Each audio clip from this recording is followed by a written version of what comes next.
In this lecture, we'll cover metabolism of other monosaccharides, namely fructose, galactose, and mannose. Other monosaccharides don't have their own metabolic pathways. Instead, they enter glycolysis and are metabolized through glycolysis. For example, galactose enters glycolysis as glucose 6-phosphate. Fructose enters glycolysis in minor metabolic pathway when concentrations of fructose are high in adipose tissue as fructose 6-phosphate.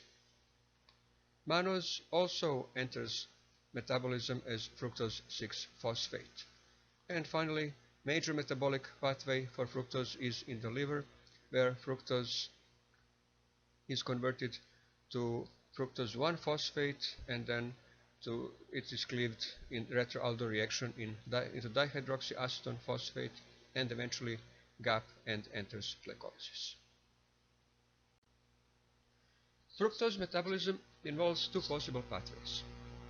The first pathway occurs in adipose tissue and happens only when concentrations of fructose are high.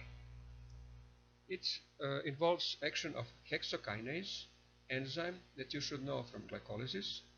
That enzyme phosphorylates fructose in position 6 to give fructose 6-phosphate. As I mentioned, it occurs only when concentrations of fructose are high. That's because hexokinase has very low affinity for fructose. It principally phosphorylates glucose, not fructose. So only if concentrations of fructose are high, this pathway will operate. On the other hand, we should point out that in North America, diet is high in fructose. That's because principal sweetener in North America is high fructose corn syrup.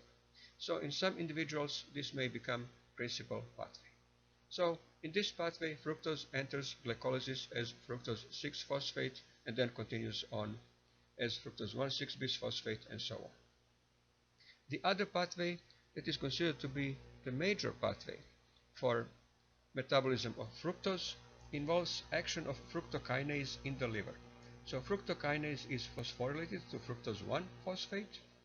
Then it's cleaved into 2,3 carbon fragments in retroaldol reaction.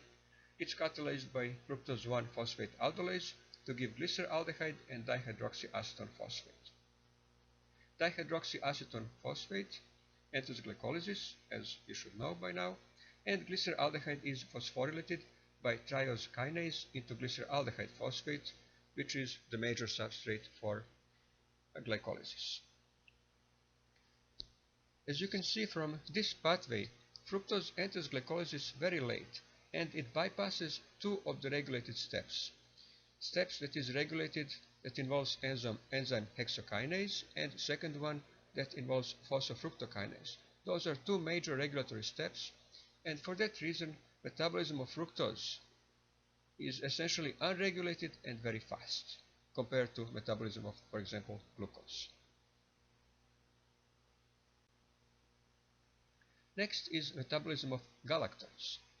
Galactose is metabolized by being converted into glucose. Metabolism of galactose first involves phosphorylation. Galactose is phosphorylated by enzyme galactokinase into galactose 1-phosphate. Then in series of reactions, basically a catalytic cycle or metabolic cycle, galactose 1-phosphate reacts with UDP glucose. UDP glucose is activated molecule of glucose. So enzyme uridyl transferase transfers UDP group from glucose to galactose. So the products are UDP galactose and glucose 1-phosphate. Glucose 1-phosphate enters glycolysis. It's converted to glucose 6-phosphate and enters glycolysis. UDP galactose is isomerized by the enzyme UDP galactose isomerase into UDP glucose, which then enters next catalytic cycle and reacts with another molecule of galactose phosphate to repeat this whole cycle. So eventually all of the galactose is converted to glucose 1-phosphate and enters glycolysis. So the overall process is basically phosphorylation of galactose. So galactose plus ATP gives glucose 1-phosphate plus molecule of ADP and a proton. Finally, metabolism of mannose involves first phosphorylation of mannose by the action of hexokinase to give mannose 6-phosphate, and then phosphomannose in isomerase enzyme isomerizes it into fructose 6-phosphate, and then fructose 6-phosphate is already substrate for glycolysis, and it enters glycolysis by being acted upon by phosphofructokinase enzyme to be converted to fructose 1,6-bisphosphate, and so on. So this completes our brief lecture on metabolism of other monosaccharides.